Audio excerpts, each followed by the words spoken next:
Metro রেলের যাত্রীদের ভাড়ার পাসের সংকটের নেপথ্যে রয়েছে পতিত শেখ হাসিনা সরকারের সময় 2,40,000 পাস খোয়া, চাহিদা অনুযায়ী সময় মতো পাস সরবরাহ না করা এবং সংশ্লিষ্ট দুই কর্তৃপক্ষের মধ্যে সমন্বয়ের অভাব। সংশ্লিষ্টরা বলছেন, সৃষ্ট এই সংকটের কারণে যাত্রীরা রয়েছেন চরম ভোগান্তিতে। তবে কর্তৃপক্ষ বলছে, পাসের সংকট অনেকটা কেটেছে, শিগগিরই স্বস্তি মিলবে। মেট্রো রেলে ভাড়া পরিশোধের স্থায়ী ও একক পাস মিলে প্রতিদিন 4 লাখের মতো যাত্রী এসব পাস ব্যবহার করেন। এর মধ্যে স্থায়ী পাস ব্যবহার করেন 60% আর একক পাস 40%। সংশ্লিষ্ট সূত্র জানায়, মেট্রো রেলে পাস সংকটের মূলে রয়েছে একক পাস।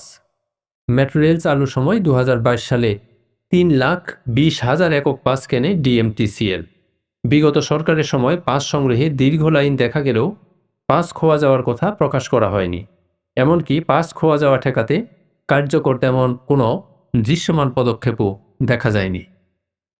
অন্তর্বর্তী সরকারের সময় হঠাৎ করেই বলা হলো 2,40,000 পাস যাত্রীরা নিয়ে গেছেন। এ কারণে সংকট দেখা দিয়েছে।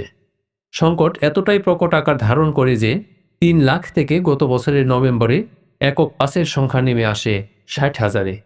একক পাস প্রতিদিন ব্যবহার করেন 2 লাখের মতো যাত্রী। অবাক করা বিষয় হলো, এত সংখ্যক পাস কিভাবে হারালো সে বিষয়ে কোনো তদন্ত করেনি ডিএমটিসিএল। এমনকি পাস হারানো রোধে কী ব্যবস্থা নেওয়া হয়েছে তারও স্পষ্ট জবাব মেলেনি।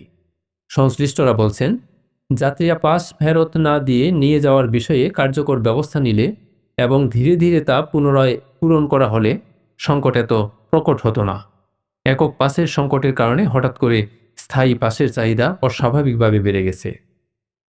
একক পাস না পেয়ে স্থায়ী পাস ব্যবহারকারীর সংখ্যা 70% পৌঁছেছে। তারাও প্রয়োজন পড়লে পাস ব্যবহার করছেন, না হলে করছেন না। এতে সংকট আরও ঘনীভূত হয়েছে।